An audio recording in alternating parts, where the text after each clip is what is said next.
Órgãos genitais femininos. Nesse primeiro slide, vamos observar a forma que o aparelho reprodutor feminino se apresenta, tanto internamente como externamente. Internamente, fazem parte do aparelho reprodutor feminino os ovários, as trompas de falópio, também chamado de tubas uterinas, o útero e o canal vaginal. Os ovários, eles são responsáveis pela formação dos ovócitos secundários, também chamados de gametas femininos, que são responsáveis pela reprodução. As trompas de falópio, também chamadas de tuba uterina, elas conduzem os ovócitos liberados mensalmente para o interior da cavidade uterina.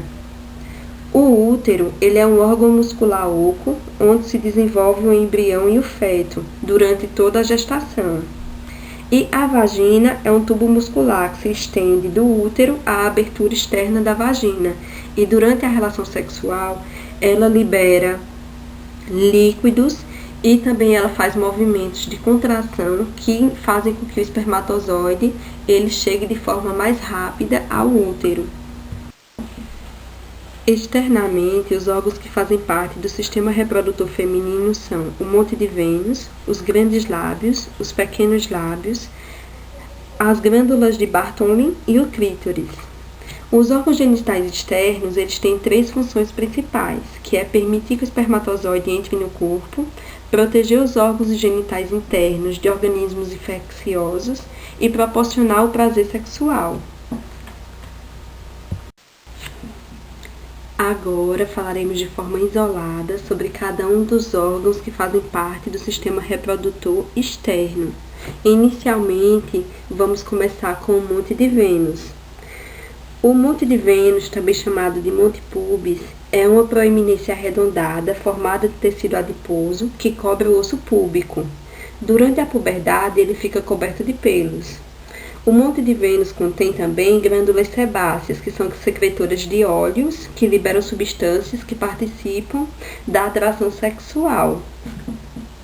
Normalmente, como eu falei a vocês, essa área ela tem uma camada de gordura mais densa, pois sempre quando se fala tecido adiposo, a gente está falando de tecido gorduroso. É importante essa gordura nessa região, pois ela evita o atrito em cima do osso púbico durante a relação sexual. Então, a gordura ela protege o osso que fica abaixo. Normalmente, os pelos eles aparecem mais durante a adolescência, que é porque quando a mulher ela tem a liberação de um hormônio que é chamado de estrógeno, que esse hormônio ele é responsável pelas características femininas da mulher, tais como o crescimento do peito, a textura e maciez da pele. Ele também participa ativamente na ovulação feminina, ele prepara o corpo para a ovulação e, como eu falei a vocês, ele é responsável pelo aparecimento de pelos nessa região pubiana. Os pelos, como eu acredito que vocês já sabem, ele é uma proteção do nosso organismo contra agentes externos. Então, o pelo nessa região pubiana, ele protege tanto o sistema urinário como o sistema reprodutivo de agentes infecciosos externos. Por isso, não é interessante que a mulher ela retire totalmente os pelos, pois ela acaba deixando essa área desprotegida. Como eu falei também, aí tem umas glândulas sebáceas, que elas produzem um óleo que ajuda na atração sexual. Então, ela aumenta o estímulo sexual. Por isso, ela também é importante durante o processo gravídico. Os grandes lábios, eles são pregas de tecido relativamente volumosas e carnudas, que envolve e protege os demais órgãos genitais externos. Normalmente, ele pode ser comparado ao escroto masculino. Os grandes lábios, eles contêm glândulas sudoríparas e glândulas sebáceas, que produzem suor e sebo, respectivamente. A vagina ela é um canal tubular que se estende do colo uterino à vulva, que faz parte do aparelho reprodutor feminino externo. O limite entre a vulva e o conjunto de órgãos genitais externos, femininos e o canal vaginal, ele é constituído por uma membrana que é chamada de ímen, que normalmente ela só se rompe após a primeira relação sexual da mulher. O ímen ele não deve cobrir totalmente a entrada do canal vaginal feminino, pois ele impediria que o fluxo menstrual ele conseguisse se exteriorizar. Por isso, se por acaso o ímã ele for totalmente fechado, tem que ser realizada uma cirurgia para ter uma pequena abertura na cavidade para facilitar a menstruação. A região externa da vagina é chamada de vestíbulo da vagina. E na parte interna ela é formada de 3 camadas, a mucosa, a muscular e a adventícia. A camada mucosa, que também é chamada de camada de revestimento, ela é formada por um conjunto de tecidos conjuntivos, que é repleto de fibras elásticas, que é o que dá a capacidade do canal vaginal e dele se dilatar. A camada muscular ela é formada por fibras musculares lisas, e a camada adventícia, que é localizada na parte externa da camada muscular, ela é composta por tecidos grossos e elásticos, que conferem elasticidade ao órgão. Normalmente o canal vaginal ele tem cerca de 10 centímetros de comprimento, mas suas dimensões elas vão variar de mulher para mulher e também durante a relação sexual, durante a excitabilidade e o trabalho de parto. Normalmente o canal vaginal ele aumenta de tamanho. A função da vagina é receber o pênis durante a relação sexual e permitir a saída do bebê no momento do parto, além de eliminar o fluxo menstrual. Vamos falar agora sobre os órgãos genitais femininos internos. Inicialmente, vamos falar sobre os ovários.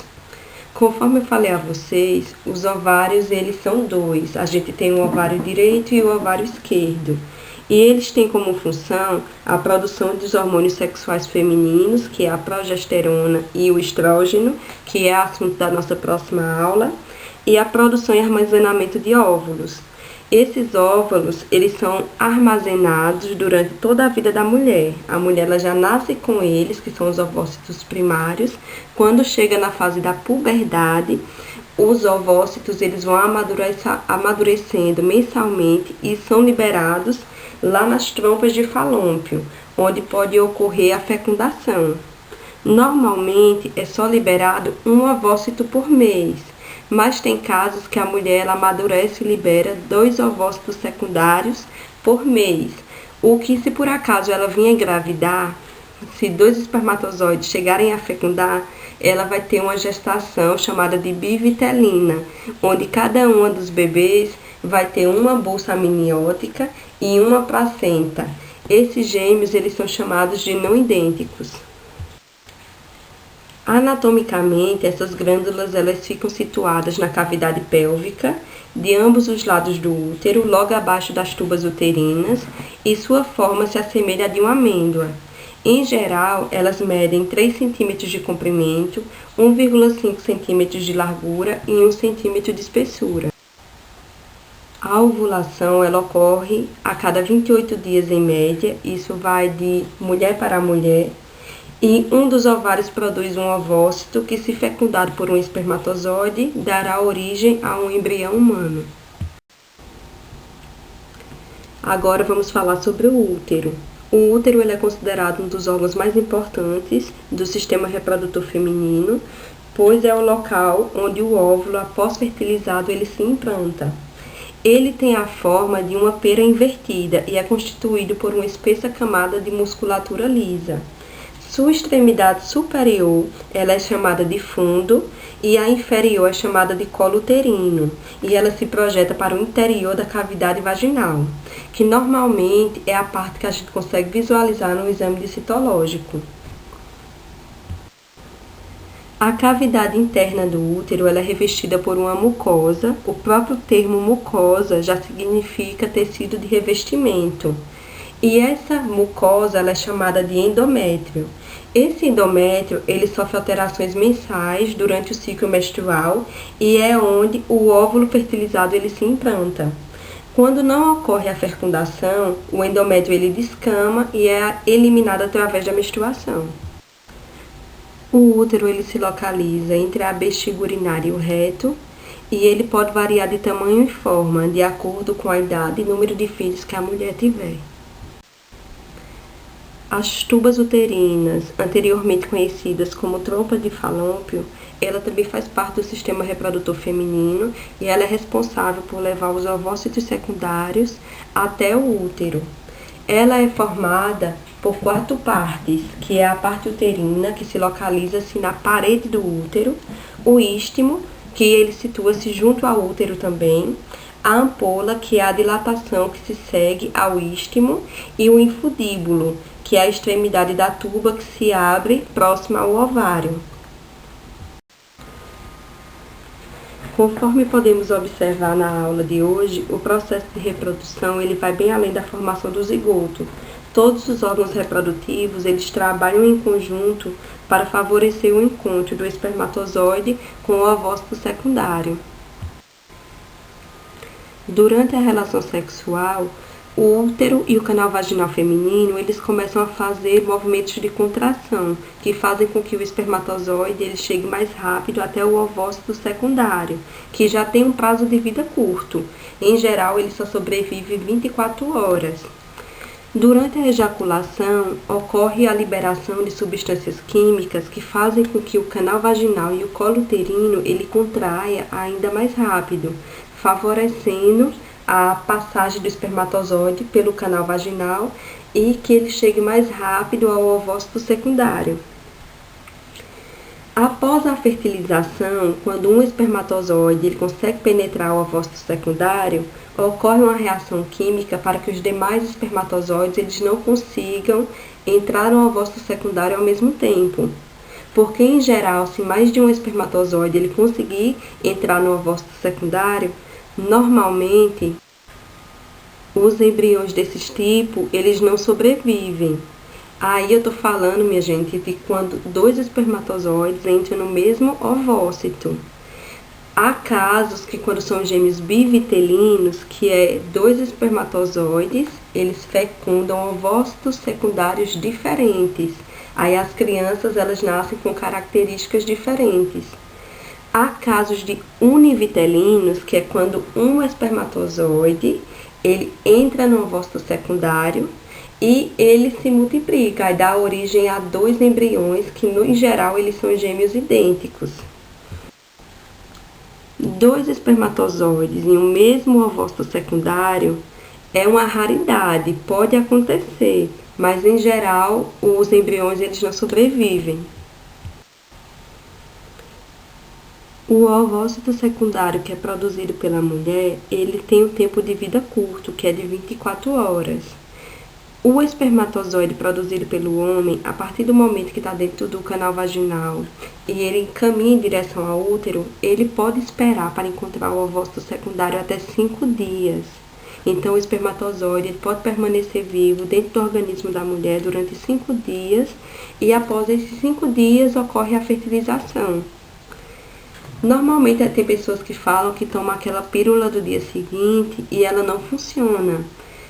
A pílula do dia seguinte, ela não é uma medicação abortiva, ela é contraceptiva. Então, se durante a relação sexual o espermatozoide ele já chegou no ovócito secundário e já ocorreu a fecundação, a pílula do dia seguinte ela não vai adiantar de nada. Se por acaso o espermatozoide ele ainda não encontrou o ovócito secundário e a mulher ela tomou a pílula do dia seguinte da forma correta, aí provavelmente ela não ficará grávida.